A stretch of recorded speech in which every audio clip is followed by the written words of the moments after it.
What is up, everybody? Welcome to the 14th edition of the Near Mint Hockey Card Podcast. I'm your host, Elan and Dubrofsky. With me, your other host, Ryan Krieg. Hello. I've got a skill testing question for you, actually. Oh, no. We are going to be covering the West/Pacific Division this week. Can you name a player that wears number 14 in the teams that we're going to cover today? Oh, man. When I was a kid, I knew all the numbers, right? Because that's when I was really collecting the hockey cards and like looking at everything. Like I can tell you Theron Fleury, one of my favorite players growing up, number 14. But now you're putting me really on the spot. And honestly, like, no, I don't know. I can't. Like, this is like we've just lost listeners. You've cost us listeners. I hope you had fun doing that. Well, hopefully some of our listeners will have gotten this, but this was a hard one. And I love that you pulled Theo Fleury out there because he's one of the best 14s ever. There's only 4 that I know of. There's Adam Henrique. Boring. Cale Haig. I don't know. Nicholas Haig. I don't even know his first name. I think his name's Nicholas Haig. Eriksson Ek and Shane Bowers. Oh, okay. So I don't feel I shouldn't be that dumb then for not knowing this. No, you're good. I was trying to find like a really interesting one to talk about, and I was like, wow, like there's not a lot of 14s over there. Yeah, but there are some interesting players not number 14. There sure and those are.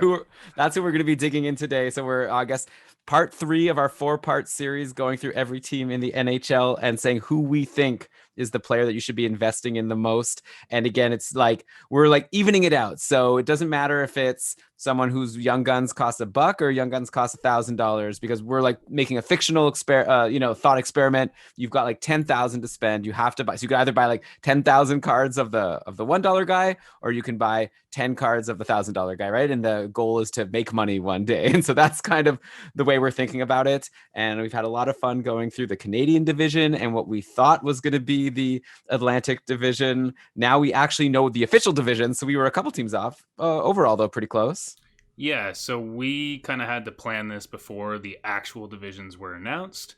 And we got pretty close. Actually, the West division we're doing today is exactly as we expected.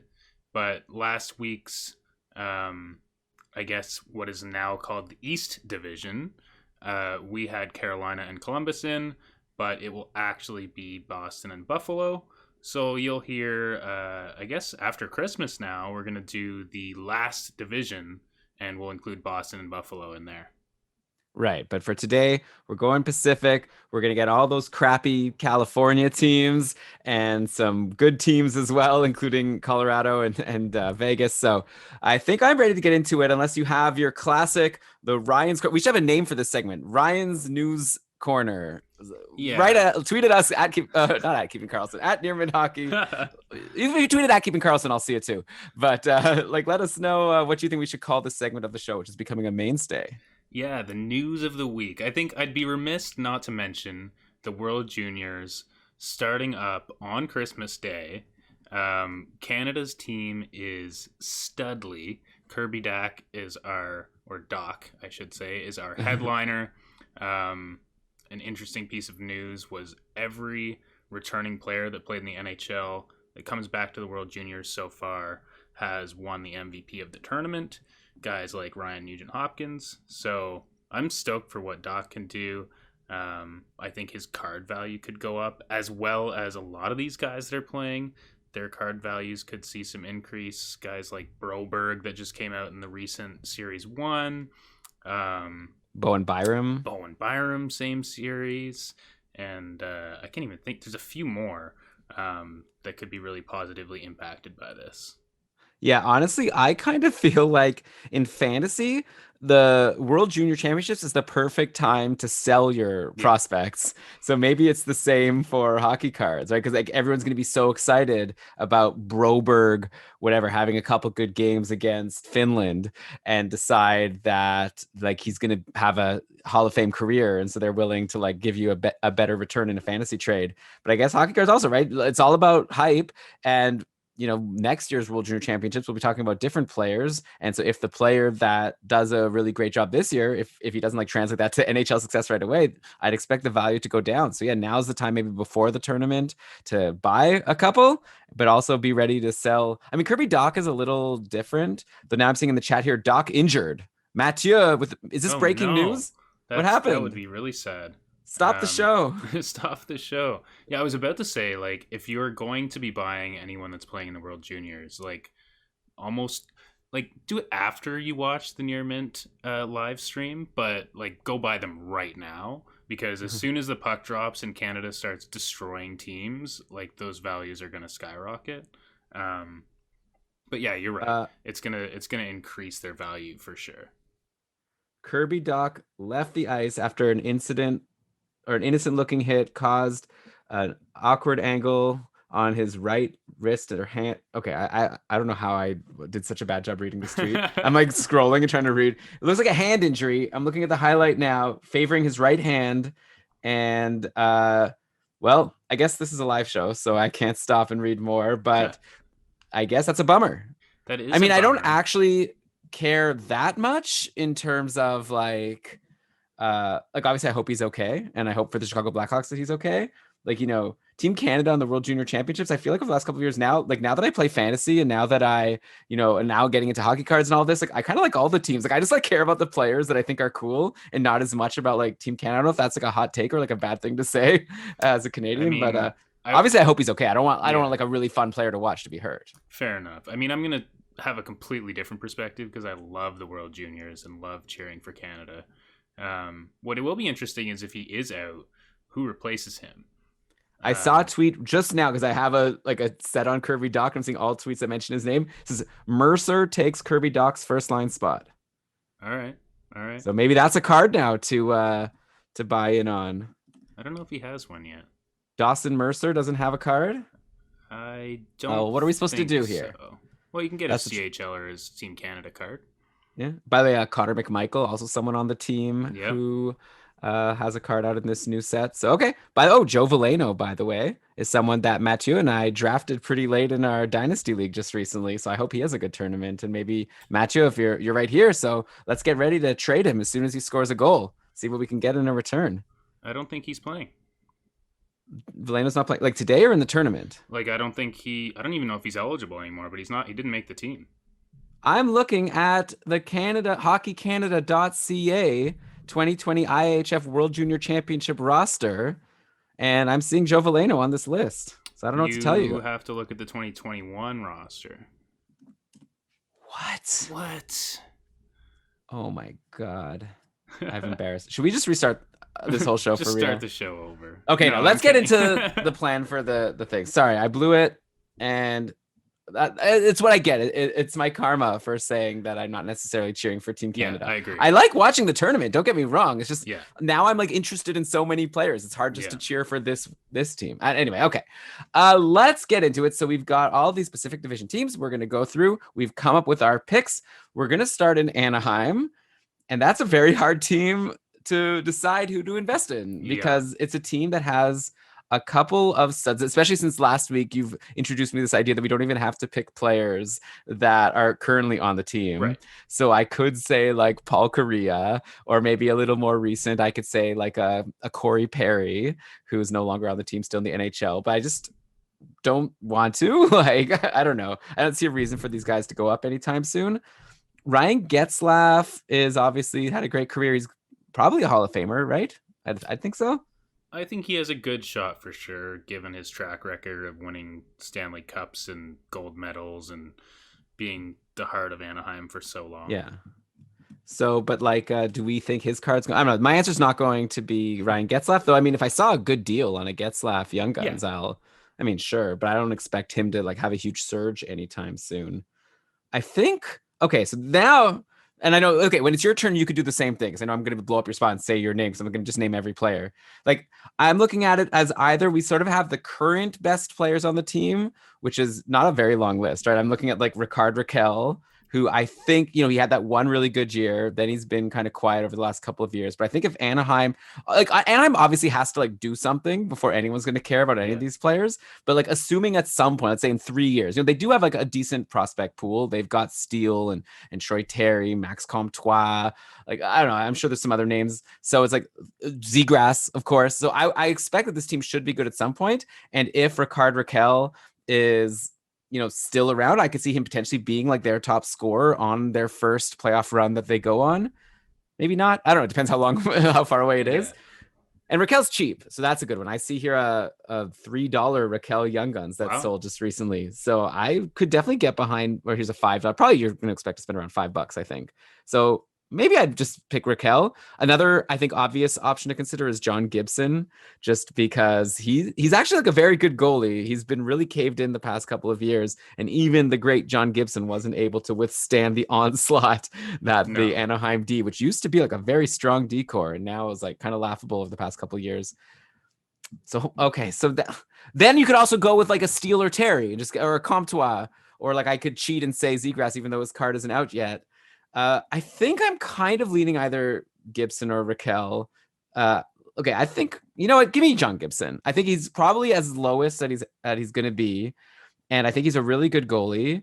He's not too old yet, and I think that he might like after a bad couple seasons, I think you're gonna get his card for pretty cheap, and I think that he still could maybe have a Vesna season in him at some point. Like obviously it's so hard to predict goalies, but like a couple years ago, people were talking about him as like a Vesna favorite or like a front runner like early in the season. So as of now, and I'm ready for you to change my mind, but as of now, I'm thinking of John Gibson. I'm gonna look up some card values of his while you Yeah. talk.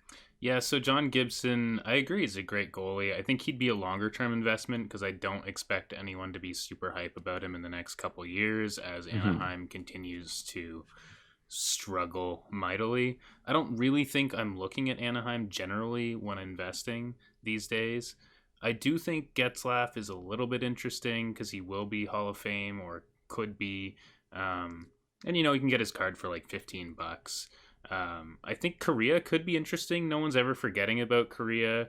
His PSA 10 you can get for like $100. Um, so if you want like a really safe option, go for Korea, and that will probably go up as the years pass. But with Anaheim specifically, like as you said, there's not a lot of opportunity on their team right now. Raquel and Gibson for me are a bit risky because their team could just suck. Um, so I'm looking towards the younger crop. I think like if Zegras' card was out, that's probably where I'd be at. But for me, I'm going Sam Steele. Cards are like $3 or $4. His PSA 10s aren't even really out yet. One sold for like $40, but it's hard to like value it at anything or like say you could get it at that price. But that's probably just where I'd go because he's got the most upside. And if people are talking about Anaheim players, I feel like he's the one. But that's like, I don't know. I Right. just probably wouldn't pick any Anaheim players if I'm being honest. Like I'm a little concerned about Sam Steele. Like a lot of people expected that he might break out last season, and it didn't really happen. He only had Yeah. 22 points in 65 games. His previous year in the AHL was decent. He had 41 points in 53 games. Like I think he's good, but I don't know. I just don't see him like again, my pick of Gibson, but obviously it's different because Gibson you're spending like $15-20 as opposed to Sam Steele, like you said, a couple bucks. I feel like Gibson has that like high ceiling, and Steele I'm not so sure, but I guess you can't really. Yeah, it's a boring start to the It's a show. tough one. Like, also looking at him and Terry and Comtois, like all these guys were touted as better prospects than they've shown, but they've also been thrust into like the top line of Anaheim with nobody else to speak of. And like, what are you gonna do? We're getting asked about Timu Solani in the chat, and I think while I would agree, I think Timu Solani is in the Winnipeg category as far as I'm concerned. Fair. Well, he brought up also, Matt, you brought up Shea Theodore. His Young Guns is on Anaheim, and I actually could see Theodore. Like he went on such a good roll, like at the end of last season and into the playoffs. He was awesome. And if he could keep that going, and now a lot of people are thinking, like, I wonder if maybe his offensive responsibilities will be decreased now that Alex Petrangelo is in the picture over on Vegas. But if Theodore could continue what he was doing, if Petrangelo could settle more into like a Nate Schmidt, like top pairing, but not necessarily like, top power play kind of guy, which I think is just fine. Like if your team is so good that you don't even need Alex Petrangelo to be on your top power play, then you know that your team has a great shot. So I think that Theodore actually might be my favorite investment if we're talking about current players in the NHL, but not requiring them to be on Anaheim. Well, I think Uh, given our current structure, Theodore would land on Vegas. I'm kind of done talking about Anaheim. We could jump straight to Vegas if you wanted. continue that thought All process. right, let's just go to Vegas then, which was your team to start. So I threw out Theodore, not as my answer, but as a something to think about. But yeah, why don't you give me who you thought about on Vegas? Well, I just very quickly first, I want to rant. I'm not very happy about how I Googled Team Canada World Junior Championship roster, and the first link I clicked was this roster from last year. Embarrassed me on my podcast. So I don't know if like Google blew it or I the think team can't. I don't like know. World Juniors is typically very under appreciated or under hyped in the media. Like you just don't really hear about it until it's like on TV or like your buddy that's stoked on hockey, which is me, tells you about it. So I think they could do a better job marketing it, and that's why there's not as much on Google because there's not as many articles or whatever. Um, Okay. All right. I'm looking at the real list now. Peyton Krebs is another person on the team who has a yeah. card out. So So actually, wow, good segue, Elon. is that your guy? Peyton Krebs is on Vegas. Obviously, we all knew that. His young gun is $5 to $10, and he's Team Canada. I think this is his second year, potentially even third year. He's a really good player. He's more of a two-way guy, though. So in the hockey card world, you want the guys that are scoring a bunch of points. And so I didn't go that direction. Vegas is a weird team, right? Because not that many players that have been drafted by Vegas have ever touched the ice in Vegas. There's like Krebs, and that might be it. Like Well, it's no, it's super you're small you're sample missing a size. big name, if I may jump in. Well, I'm getting to a big name, which is Oh, well, not probably my okay. selection. I don't know how big I you're apologize. talking, but another guy that his young guns is in a Vegas jersey is Alex Tuck. His cards are like $10, pretty decent as well. But again, like I don't know if he's like lighting the lamp as much. Like I do really like Tuck, but I don't know how much room his card has to grow. I considered guys like Stone and Fleury, who are like obviously amazing hockey players. Um, Stone's cards are not really worth much yet, so there is some interest there. Fleury's cards are very expensive. Everyone loves the flower. I get it, but I don't think that's the direction I'd be going. Personally, my pick is Cody Glass, who is a Ah, $10 young gun, $65 PSA 10. Although there aren't that many out there. But yeah, he's got his Vegas jersey on. He's really like ramped it up for them in the last year, and yeah, that's kind of who I'm excited about. okay, yeah, that's my answer as well. All Like, because you right. said that there's not many people they've drafted, and then I was thinking like he's their first ever draft pick, 2017, sixth overall, picked by the Yeah, Vegas Golden Knights. yeah, and they kind of nailed it. Reed Duke Plus, came out in the oh recent yeah, Reed series. Duke. Reed Duke, their first player ever, but I don't think he's really an investment. Yeah, I don't know about Reed Duke, but Cody Glass also might have a really great opportunity this year because Paul Stasny was centering the second Hmm. line. There was a stretch where Stasny got bumped and Cody Glass was playing, I believe, with Stone and Pacioretty Right. at the start of the year. And then they ended up shifting back, and then Glass got injured. And so it wasn't like the most exciting rookie year that it was kind of like looking like it might be at the start. But next year will be his sophomore season, and I think there's a great spot. Either he plays with Stone and Pacioretty, or maybe William Karlsson stays there, and then he plays with Marchessault and Riley Smith, which is not so bad.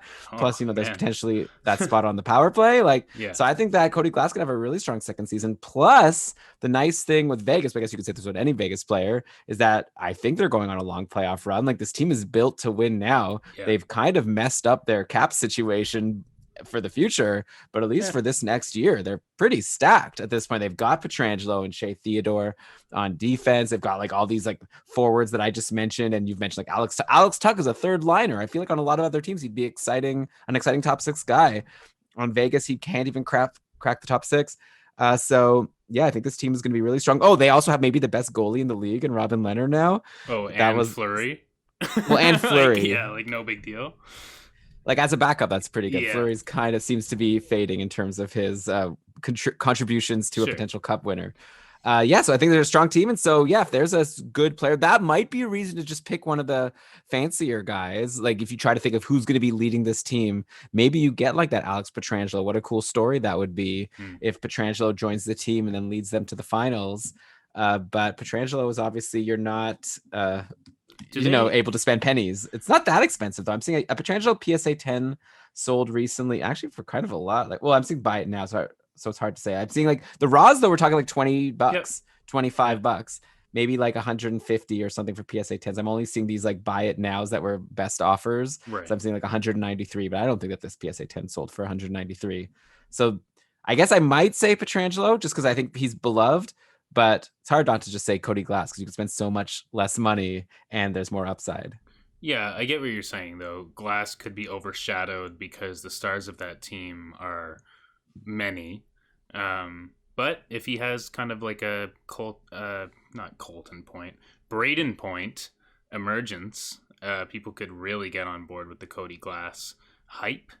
And yeah, they're in a pretty weak division, and I think they're gonna do amazing. So yeah, I think it's a good team to look at. It does worry me that like most of these guys were drafted by and played for other teams for so long. Um, does Vegas even have a captain? I do. I don't think they Another do. Vegas Golden Knights captain. Let's see. Also, I have a question for you, which might affect the show. But okay, the list of current NHL captains, Vegas Golden Knights. Mark Stone was named the captain, apparently. Oh, okay. So That's that's cool. interesting because I do like the idea of captains as like a strategy. I don't know whether it pans out or not, but like that's the guy that lifts the cup. That's the guy that gets interviewed probably more than most. Um, And he's great. And and Mark it's Stone is Mark Stone. awesome. Yeah. But the thing we've talked about it on previous episodes, Mark Stone is like this already amazing player, and his Young Guns isn't worth very much. Yeah. So it's hard to imagine like what he can do to raise the value at this point. By the way, here's a question, Ryan. Yeah. I did not press record on my side for this podcast. Oh, nice. So is that like something we can download from Twitch? Oh yeah, I've got the audio recording. All right. So then let's just keep going. We're not. This episode Let's might not start have over. might not be sounding. We already said to start over a bunch of times, so maybe this isn't our most amazing episode we've done. But we still got a lot to go. I actually think it's been really good once we It's got been a past lot of this, fun. a couple gaffs. But okay, if the audio quality is not what you're used to, it's because we're not using the normal audio that I use when I record from my computer. But let's keep going. So we already went out of order. We were planning to go next to Arizona. So why don't we just go there now? That's another one that you were going to pick first on. I think I have an answer. Didn't take me too long to come up with it, to be honest. Ooh. But also I could be convinced otherwise. So with that, that preview, what do you got? Well, I feel like your answer might be Keller, but I could be wrong Yeah, because I'm thinking Clayton Keller. yeah, Like you could get his PSA 10 for under $100, easily. and I think that he's of everyone on the team, I think he's got the best chance of breaking out as a superstar. Like that team is so screwed. Like, we just talked about Anaheim Yeah. being in trouble. Like Arizona not only just lost like Taylor Hall, who didn't even help that much at the end of the day. Like he was good, but the team was already not great. They dealt with a bunch of injuries. They got into the playoffs. But anyways, then there's this whole scandal. So they're missing like first round Oh man. picks, like, so there's just no chance for them to rebuild this team that's already been rebuilding for so long and was finally looking like things were turning around. And then going into last year, they had Taylor Hall. They traded for Phil Kessel, which seemed like it was going to be like good, and that definitely did not work out. And who knows if maybe in the future Phil Kessel will be able to bounce back. I'm not going to bet on it. So No. at this point, I see like next year Clayton Keller is their best player. Maybe I could imagine you're going to throw out, if you were guessing mine, let me guess yours, that you could throw out a Barrett Hayton and be like, he's someone they drafted. I think it was like fifth overall, a terrible pick considering they could have had Quinn Hughes and a bunch of other people that are really good. But alas, they have him. He could be the top line center. Yeah. Yeah. I But mean, see, yeah, I don't think he's going to be a superstar. I think Clayton Keller's the best shot. so my pick is Barrett Hayton. And you will remember him from World Junior Championships being quite excellent. He's one of the best prospects in the entire league right now. Um, and like, yeah, like I think obviously Quinn Hughes and other guys made the NHL sooner, but that's not to say that Hayton isn't going to be a really, really, really good player in the league. I could see people talking about him as the best player on their team. I don't know about this year, but maybe next year. Um, that's not to say that Keller couldn't also do that because I think I'm really high on him as well. Um, but yeah, I'd be going the Hayton route personally, but I don't think either of those are bad. They're cheap picks, right? Like for guys that are going to be leading their team, pretty reasonable value. Now, I don't know if I'd be really going heavy on Arizona picks, but yeah, I think those two are clear options. I guess I'll throw out. Okay, first of all, I'll respond. I was, I guess, trying to be a little dramatic here.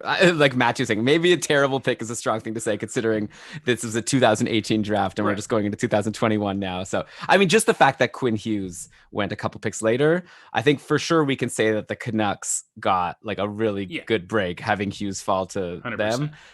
I mean, we'll see if like also Kotkaniemi, who went third, he hasn't panned out yet, but I don't think anyone's giving up on him, and I'm not giving up on Barrett Hayton. But I don't know. Looking at the list, I have a feeling it's not going to turn out. Like you look at like Joel Farabee at 14th, and I could see like Joel Farabee and Barrett Hayton having like similar Ooh, value moving forward. I I don't don't know know if about that's that one.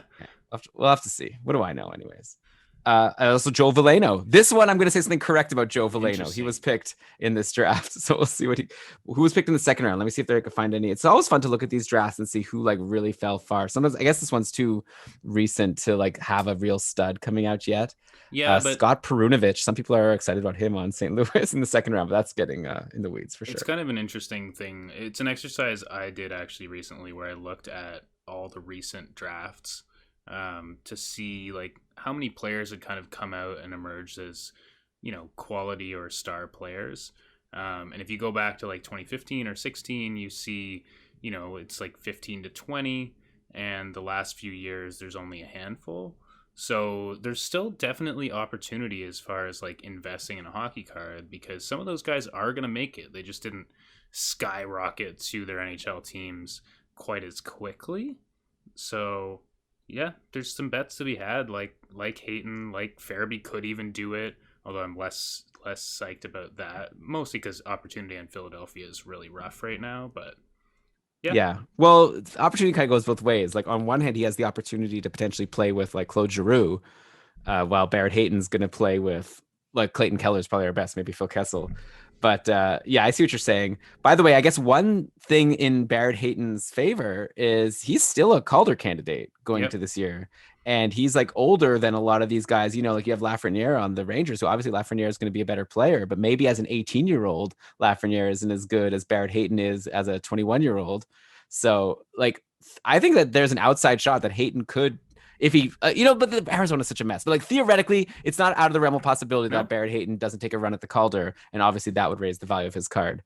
Yeah, Let's, if he yeah, comes in and like clicks with Phil Kessel, for example, that could be crazy. But obviously, that's very hypothetical. yeah. I think Clayton Keller's really good. I'd love to see Yeah. Keller get some good line mates and see what he can do. I remember that first year he was really good playing with Derek Stepan, but Stepan has also fallen off. All right, anyways, my backup guy will be Jacob Chikrin, who I think Hmm. could actually still be on the cusp of having a breakout himself. Like I think it's gotten to the point where OEL is not a guarantee to be Yeah. running that top power play anymore. Last year, Chikrin got a few looks. Chikrin was actually on a really nice run in terms of like a ton of shots on goal right near the end of the year, and then he got injured. Like I picked him up Yeah. in fantasy, I was all excited, and then he like got injured, and yeah, I got eliminated, and that was that. So, but his Yeah. cards are still super cheap, and so you could pick up a Chikrin for like less than $5, I think. And I think, is their best defenseman. I think he might be their highest minute muncher next year. That would be probably more exciting if he like if Arizona was a good team and like he could be Yeah. their big minute muncher on a team that goes somewhere. But maybe in a few years, that would be a long term thing. I guess all these Arizona guys are long term things at this point. Should we think of who are some Coyotes from the past? Should we be talking Well, about no, not really. Like, Shane Doan? Yeah, Shane Doan is the only one. Like the problem with Arizona is like it's not that they're a bad team, like they are, but that's not the problem. The problem is like they're not a team that really very many people follow. So you kind of have to overcome both things. So if they like miraculously became the first best team in the NHL this year, like yeah, that would probably jump their cards a bit, but people still aren't really fans of the Arizona Coyotes, like unfortunately. I just Googled the top 10 greatest Phoenix Coyotes of all time. Can we count Phoenix in there? Or do they have to be people who played in Arizona? Same. Yeah, okay. Yeah, they didn't move, or No, they move? they moved Okay, yeah. arenas, but like Yeah. yeah. All right, so do you want to guess some? Let's see how many of this list you can guess. Like Shane Doan is the only one that really matters to me. What about Keith Kachuk, the dad of a couple stars in the league? Okay, I guess if you're talking guys that ever played for Arizona, but Oh, I okay. guarantee like 9 out of 10 of that list is guys that you remember on a different team. Nikolai Habibulin was there. Yeah, Jeremy that's true. The Roenick. Boulain Wall, that's cool. Anyway, all right, let's move on. This division so far hasn't been too exciting. Vegas was fun. Let's have some fun. Let's go to Colorado. this is a This is a team here. yeah, this is a real team here. This is like a stacked, almost like to an unfair extent team. Like I just talked about how Vegas looks Yeah, stacked. Colorado, like equally. I think their goaltending, this like maybe Leonard has shown to be a little bit better than like what Colorado has to offer in terms of like, sure. Francouz Yeah. and Grubauer. But I think that Francouz and Grubauer are both better than Fleury at this point. So I'm gonna call it even in nets, if you'll allow me. I And mean, that might be a little bit of a stretch, but Colorado is so good. And like, before you give me your rundown on who you picked, and I think I know who it'll be, I think you can invest in Colorado players, at least the exciting ones, and you're going to be good regardless of who you pick. by the way, it's Francouz. I've been corrected Right. before. Wait, or no, was it what you said it was? Was it on this show? At some It point, was, someone told yeah. me that I was saying, okay, Francouz. Yeah. I apologize. Okay. I was even just gonna run down like how stacked this team was. Yeah, sure. Like Like, the fact that they just acquired Devon Taves right. recently in the offseason to add to a decor that has Bowen Byram coming in. So they might have like two good, like Devon Taves is like, not going to be like a huge superstar, but he's like a really good defenseman. So we get him and Bowen Byram coming in to a team that already had Cale Makar, Sam Girard, who's a really good, like real life defenseman, even though he doesn't put up a ton of points. Ryan Graves emerged last year as being really good. Eric Johnson, former first overall pick, like super solid. Ian Cole is a guy He's that good. like he'd be able to make probably any NHL roster. Yep. So that's like right away a stacked decor. Then you go to their forwards. They have that amazing line of McKinnon, Rantanen, and Landeskog. If they keep them together, they don't even need to now. They could spread them around because then they could have all of a sudden now they have a second line. You could put Kadri, Burakovsky, who's broken out. They just got Brandon Saad in the offseason also for Zadorov, which was just like a clear win for Colorado, especially since they don't even need defense, as we've just discussed. And they even have some like up and coming guy. Well, not up and coming anymore, but like good young players. Like Tyson Jost is like. But you missed Nazem Kadri. No, I said Kadri. I said he was like centering the second line. Yeah, gotcha. Kadri's good. The Valerie Nichushkin was like a really good acquisition. Yeah. Then they have some like guys coming in like New Hook, and it just you could go on. It's not fair about how good this team is going to be. So, anyways, I've mentioned a bunch of names. The question is now who to invest in. I think the one I'm going to say I'm not going to invest in, I know a lot of people are buying cards of. Honestly, I'm not that excited about Mikko Rantanen. So I'm going to throw that out there as my negative pick. Just because I think that we still haven't seen him prove what he can do like without playing with McKinnon. And last year, last year he dealt with injuries, so you can't read into those. I still remember one year I had him in fantasy. I think it was like his second year in the league. And then McKinnon missed like 15 games, and then Rantanen like just disappeared. And like obviously he was young and whatever. And I don't want to make this a negative podcast, but I'm just saying like I'd love to see like Rantanen to me still seems line dependent. Like it's the same in fantasy. Like I wouldn't draft him in my first round, even though he potentially could get 90 plus points because clearly that's how good that Colorado top line and top power play is. But I feel like I want to have players that I don't have to be worried about if like another player gets injured, that now my guy loses a ton of value. And I still am not 100% confident that Rantanen is like a superstar if he's not playing with McKinnon. So that's just, I could be right, I could be wrong, but we don't have evidence yet. And just saying that. I don't like that might be the one thing I disagree most on this entire podcast so far. So you think Rantanen, like, if McKinnon was hurt, you think he'd like still get like point per game? Yeah, I think Rantanen is one of the elite players in the league. I think given like a full season, he's like Draisaitl level like maybe just below that because Draisaitl is friggin' insane. But Rantanen is a big body. He plays the boards amazingly. Like he's really, really, really, really good. And Okay, I'm gonna like, watch more Colorado yeah, I games think this you year. should. Like I watch a lot of West Coast as an Oilers fan. Um, Matt Chu is saying I'm an idiot in the chat here. He's saying yeah, that like like Rantanen's like Draisaitl with McDavid. The thing is, Draisaitl, we've seen without McDavid last year, he like carried yeah, the team when McDavid was injured. Like he was on the like hottest line in the league with RNH and Yamamoto, and yep, so yep. I like. Don't get me wrong, Draisaitl is amazing, and I definitely like him more than Rantanen. oh, But also I got it wrong. Not that anyone cares listening except for these guys, but it was Aaron who said that thing about how I'm totally wrong. Maybe Matt. So that means Matthew agrees with me clearly. Okay. Anyway, we'll see. I'm not investing in his card. I think it's already like at a high value, and I don't see why it would go up. I guess it's just sort of like if you want to not spend the money on McKinnon, so you could spend the money on Ranson, you might think. Uh, but for me, like, yeah, I think my answer could be McKinnon because he's awesome, but he's also like already a super expensive card. So it's tricky for me to expect it to go up much more.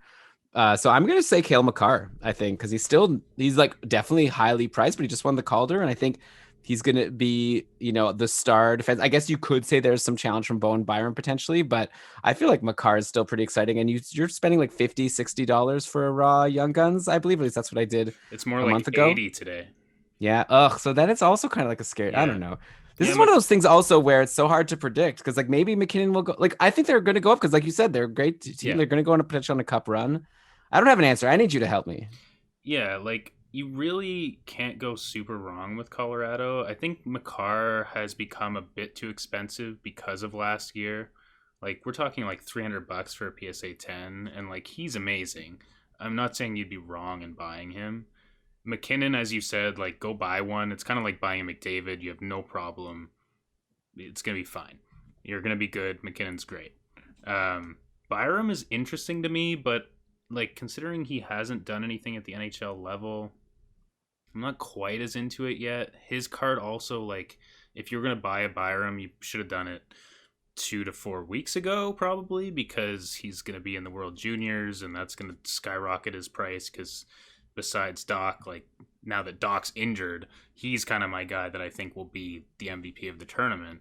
Um, and so the other guy I'd mentioned before giving you my choice would be Landeskog because his cards are actually really cheap. You can get one for like 20-ish dollars. PSA 10s like aren't that easy to find, but you can get them for like 120, 130. Some cheaper if like you are really patient, and probably quite a bit cheaper. But obviously Landeskog, captain, really great player, hard to argue Yeah. with. I don't know about this captain thing. Like it didn't really happen for Hedman. I guess. Well, his cards went up quite a bit, but yeah, like I don't know. Landeskog is definitely a more quiet captain. Right. Um, Okay. I will say, after having thought of it and listening to you and reading the chat, I'm switching to McKinnon. Okay. Because now that I process everything that I said, it's like I think this team is like the front runner to win the cup. McKinnon is the star of the team. Like, so that should lead to his cards going up, yep, I think. So I think if you could afford it, get in on McKinnon right now. So that's my answer. fair enough. And if you can't afford it, come to my corner and buy Rantanen cards because he's incredible. And I don't care if he's line dependent. He's playing with McKinnon constantly. And his cards are like 20-ish dollars. You can get PSA 10s relatively cheap. I just got a PSA 10 canvas actually. It was $110, which is the same as like much, much, much worse players. Yeah, Canvas. Where are we at right now with Canvas? Are we still like Aaron's been saying in our Discord how he thinks maybe it's time like Canvas cards are going up in value So recently. Like it used to be that the regular Young Guns was the most viable and Canvas is definitely the secondary, but yeah, seems like it's changing. it's weird because Canvas is like by definition Canvas should be better because they're a lot harder to get. You get Right. 6 Young Guns in every pack, and or every box, I should say, and you might get a Young Guns canvas. So it's kind of weird. that the price is even close. What I'm seeing is the price is starting to even out. So if I see a Young Guns canvas that's like much cheaper than the Young Guns, I'm pretty happy to buy that. Especially some of these cards, the Young Guns canvas, like visually looks a lot better. And so I Mhm. feel like that might kind of start to inch it closer and closer and even past the Young Guns as well.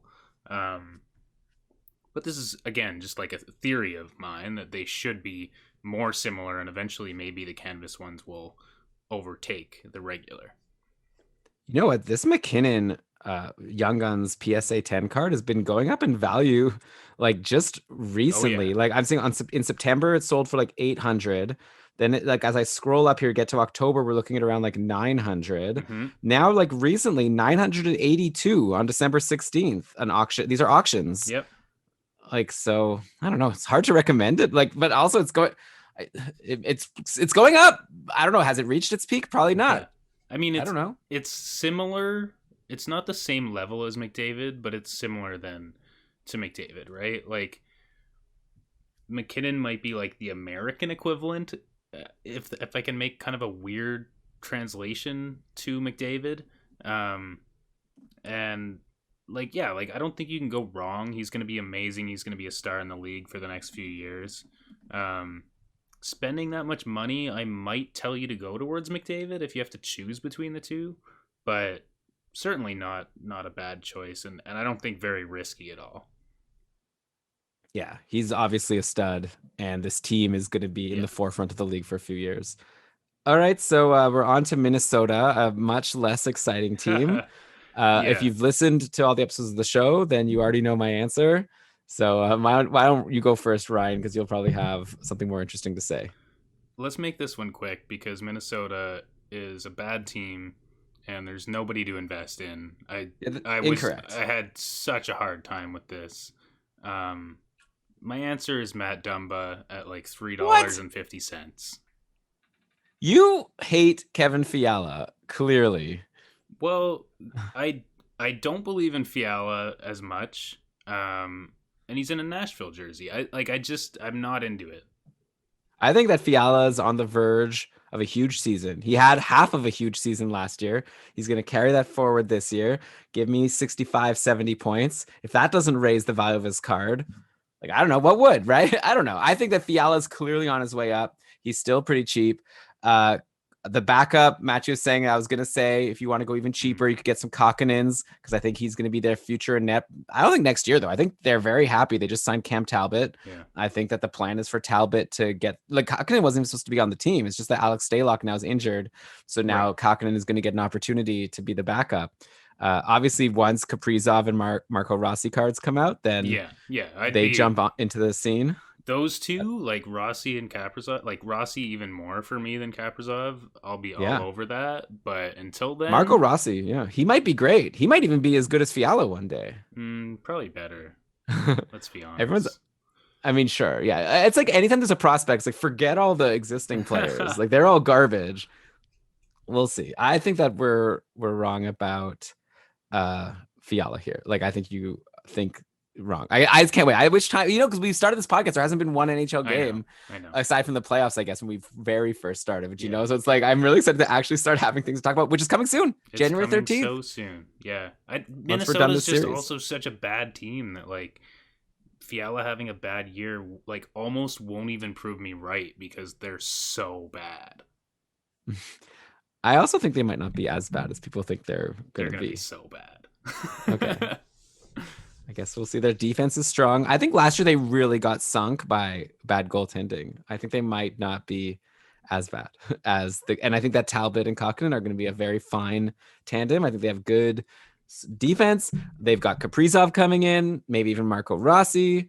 They've got some other just sort of middle guys like your Joel Eriksson X and your Zach Parises, and then they have a superstar in Kevin Fiala. I'm not saying they're gonna win the cup or anything, but I don't think they're gonna Yeah. be like at the bottom of the league.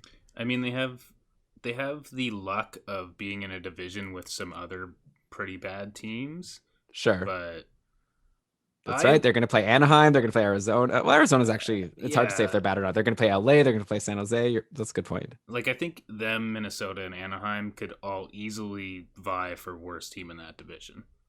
I think Minnesota's better. But okay, let's go to a team that probably will be the worst in the division, which is the LA All Kings. right. Great prospect pool, weak pro pool, Super weak. uh, save for. I hope you're not going to say everyone sucks there because you definitely can't say that Anze Kopitar No, sucks. you cannot. The best ever Slovenian hockey player. And I bought his Young Guns. I was excited about it. I thought it looked good. You took a look. You said you don't think it would score higher than like a PSA 8. So you broke my heart there. So I still have a raw Kopitar, but I like Kopitar to be honest. And I know we could get into all the young players, and I guess you could also consider Drew Doughty. Okay, so here's the thing: you could get Kopitar, who's still pretty cheap, and I feel like I've said before, like I kind of like the idea of him being looked, kind of like I said about Paul Correa. Like I don't think people are going to forget about Kopitar. I think he's just had this amazing career. That said, I have also been very convinced recently by this guy, William Nadeau, who came on an episode of Keeping Karlsson to talk about goalies. And he was raving about Cal Peterson and how amazing he's been.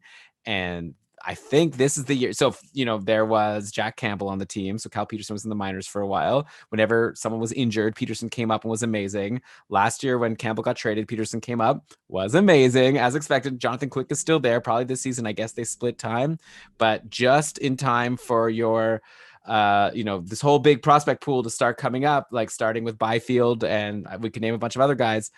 Like I just think that this team is going to be strong in a couple of years, and I think Cal Peterson will be the star goalie. And right now, you could get his young gun for very, very cheap, less than $5. So if you're going cheap, I would bet on Cal Peterson, and if you're going not even that expensive, then I would look at Kopitar still. Yeah, I'm with you. Peterson was my kind of backup plan, and yeah, if I'm going cheap, which if I'm looking at LA, I probably am going cheaper, but I would probably choose Kopitar first and maybe Doughty second, and that's simply because those guys have Hall of Fame kind of written all over them. And I'm not really jazzed about LA until the next crop becomes available. Like, I'll be super happy to get a Byfield or any of their other guys that are going to have cards coming out. But, or even Velarde once the cost of that card goes down a bit. But yeah, I just think like Kopitar's super safe. He's going to be in the Hall of Fame. And maybe he'll still be around when those guys start to make the team not so bad. Okay, so I agree, and I think we could just move on at this point. I'm excited for Yeah. Byfield for sure. So we'll see when his card comes out. That series 2 is going to be fun. San Jose Sharks. How could I not say my favorite player, Erik Karlsson? I'm gonna throw it out there right now. I love Erik Karlsson. I do. Okay, I don't know if he's like the right answer here because his cards aren't that cheap, and I don't know. Like he's obviously not at the peak of his career anymore. I do think that he still has another big season in him or two. Like he's been dealing with some injuries. Now he's had all this time to heal. I saw a Roto World article that made me very excited, saying like that Karlsson may be like the healthiest he's been since joining the Sharks right now. So I think he could have a big season. I don't know if it's enough to take the Sharks into like being a strong team again, which means it's hard to imagine that like the value of Karlsson like jumps up too much. Well, But don't forget that the Sharks dealt like I know they were so terrible. Like Brian, my co-host for Keeping Karlsson, is always like just like recently been talking about how the San Jose is like terrible. He doesn't see any reason why they'll be better, and I kind of disagree. Just like Couture missed a lot of time, like Hurdle missed a lot of time. Karlsson wasn't at 100%. Like I feel like if they have all their stars back, like yeah, they're not like as amazing as they were a couple of years ago. Back, I guess losing Joe Pavelski definitely, like, obviously that hurt. Like they lost yeah, one of their big names. yeah. Not that Pavelski's been such a big guy for Dallas, but I think the Sharks could be decent. I think Okay, like yeah, the Sharks have some pieces. Their depth is kind of worrisome, especially in a year like this one where it's going to be, your depth is going to make a big difference in a shortened season.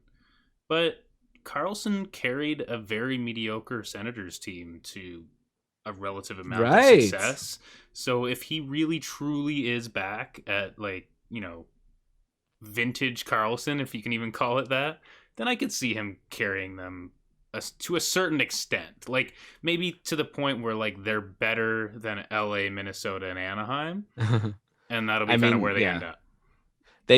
Some goaltending would help. Like having Sure. Martin Jones and Devin Dubnyk as their tandem doesn't inspire confidence. I guess there's this Melnichuk guy coming up. I'm almost just hoping that Jones or I don't want to wish injury on anyone, but if Jones or Dubnyk could like tweak something, then they bring in Melnichuk and then he's like actually good. And then now we don't have to worry about one of these bad goalies playing, and hopefully Melnichuk is actually as good.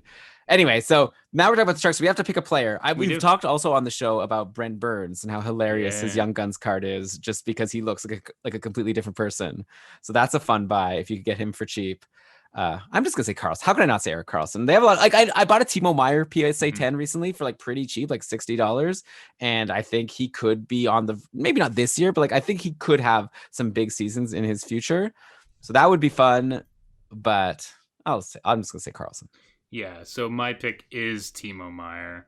Um, I think he has a lot of room to grow. He's the guy that goes to the net. He's going to score goals. His PSA 10, like, if you're patient, you can get for like 50, $60. Raw is like 5. So that's where I'm going. I also want to give a nod to Patrick Marleau, who's going to hit the Hall of Fame for hitting the most games played out of any NHL player. That's true. Is that worth? What? That's got to be worth something, right? You can get them. You can get his rookie cards for $5.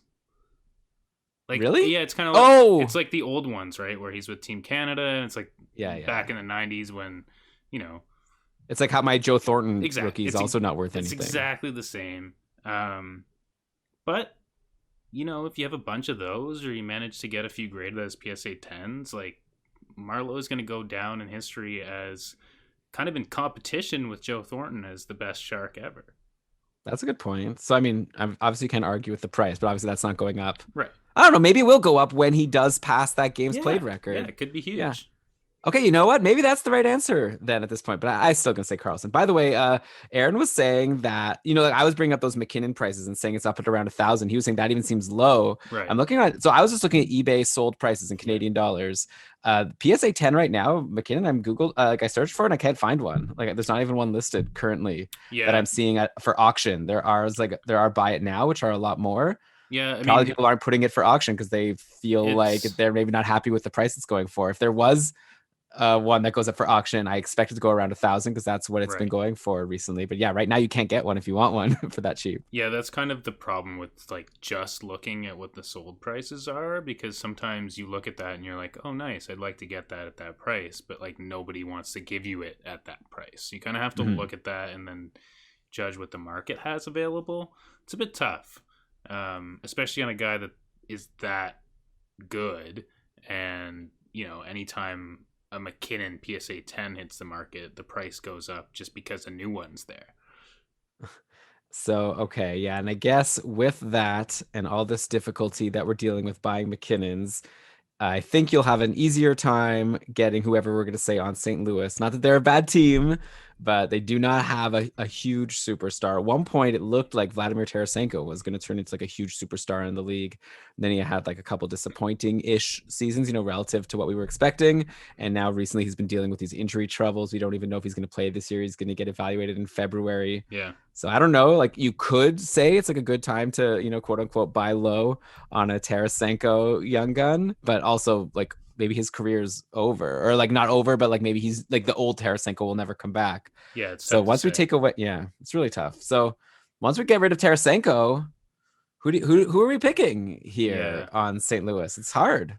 I Tarasenko's like I like like O'Reilly. I don't know. Tarasenko's kind of my runner up because his value is definitely low because he hasn't done anything recently, relatively speaking to who he really is. If he can get back to being that guy, that value will 100% go up. But you're betting on a guy that has some injury trouble. He's on a good team, so if he can stay healthy and like figure it out, I have no problem investing in Tarasenko. But that kind of makes him my second guy. I also looked at Bennington quickly, and I think that still could be a good decision, but his price of his card has gone up a lot. Like it's like $75 for a Rob Bennington. What? Um, yeah, Wow, because I would like not spend he that. could be this next goalie. He's still so young, and like goalies that enter the league at his age are few and far between. He won the cup early, so I think that's interesting, but it still scares me a bit. It's a bit high. And so I started And to be looking. fair, when you say he's so young, he's 27, which is like for a goalie, that's good. I'm not saying he's old, obviously, but also he's not like, Carter Hart or No, like no. Shestyorkin, like in the early 20s. Yeah, no, he's not the Carter Hart like prodigy. Like I'm stoked on Hart. Um, But having won a cup at 27, like, you're doing pretty well. A lot of Oh, goalies don't even like see ice till 27. definitely. I just Uh, am saying I wonder if like this $75 is like kind of yeah, already riding the coattails of winning that cup, and it might be right. hard to follow that up with something that brings it up. Yeah, I mean, like if he wins another one, like it'll be Sure. incredible. But yeah, I started looking at their younger guys because I didn't really see a ton of like investment value in the guys that are currently doing it there. And so I actually went with a guy named Jordan Kyrou. Ah, that's what Matthew suggested in the chat here. Oh, nice. All right, we're on the same wavelength. So you can get them for like a $5-6. It's hard to judge what like the PSA 10 value is because it's such a new card. There's only been a couple sold. Those sold at like $50, but it's like you might have to pay more than that. But yeah, he's kind of similar to Hayton in the way that he's one of the top prospects in the league. The difference is if he makes the Blues, he's joining a very good team, whereas Hayton's joining a very bad team.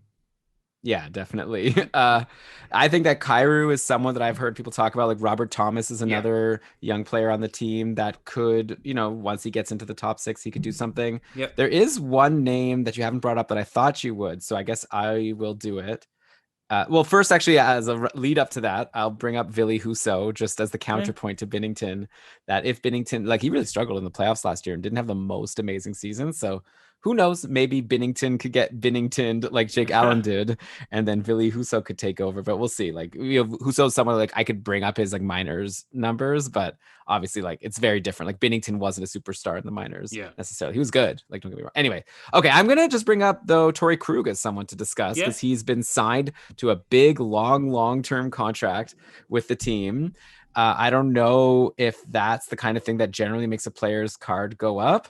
It doesn't seem that it's gone up too much yet. Like you can still buy a Torrey Krug Young Guns. It's so tricky when you search for like things listed right now Yes. because a lot of people put it at buy it now is for like too high. But if I will, even though we've said the reasons why, maybe looking at the sold items doesn't mean that's the price you can get it for. But if you just look at auctions for Torrey Krug Young Guns that have sold recently, we are looking at not that much money. Like we're talking like I see one for 15, one for 5.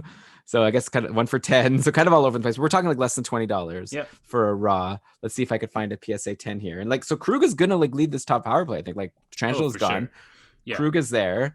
Like Colton Parayko's good, but I think he's more of like an awesome all-around player Yeah. and not like an offensive guy. Like Krug could end up throwing up 50, 60 points next year. And if St. Louis goes on another run, I don't know. Like he Yeah. might be someone for this price point. I might even just say, if you were saying to spend $5 on a Kairu, maybe just spend $10 on a Torrey Krug, who has a much surer shot of being an impact guy in the next season and following like the next few seasons. Yeah, I don't hate that at all. Like I still like my relatively new theory is like get guys that were drafted and their rookie card is in the jersey that they play with. So like him being in a Boston jersey kind of hurts his value in my eyes. Um but I don't think you're wrong. Like he's gonna be the power play guy. He's gonna be very good there, I think. One guy I skipped over is Rob Thomas, who I think you Yeah, I mentioned brought him him. up. Oh, okay, Yeah. you mentioned him. Yeah, like his value isn't much more than Kairu's, and I couldn't. It was hard for me to decide. I think his ceiling isn't as high as Kairu's, but he's gonna be kind of like almost like the Nugent Hopkins on their team, where like everyone in St. Louis loves the guy, but he doesn't get the hype around the league. Right. And then we haven't mentioned like the Ryan O'Reilly, Jaden Right. Schwartz, like Braden Shen, but they're guys who probably have had their best seasons at this point. Like Ryan O'Reilly already won his Conn Smythe. That would have been, if you bought it before that year and then sold it now, you did well. But now I don't know if Ryan O'Reilly has like yet another Right. surge like after that. So, okay. This has been fun. Our tour around the Pacific Division. So next week we'll cover the central. What's it called? The East Yeah, or the Central? so we just covered what is the West Division, Oh, of course. which like I don't know. It's called the West Division. They called them Northwest, Central, and East, which is odd. But like North being not Canada is really weird to me. We called it the Canada Division on the podcast. so we're gonna call it that. But yeah, next week we are doing the Central Division, which is what they're calling it now.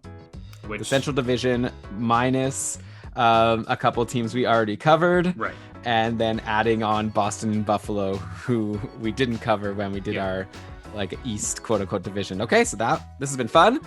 Thanks everyone for listening. And until next time, what should everyone do, Ryan? Well, firstly, they should have a very happy holidays because right, of course. will be off. But also, go get them Young Guns.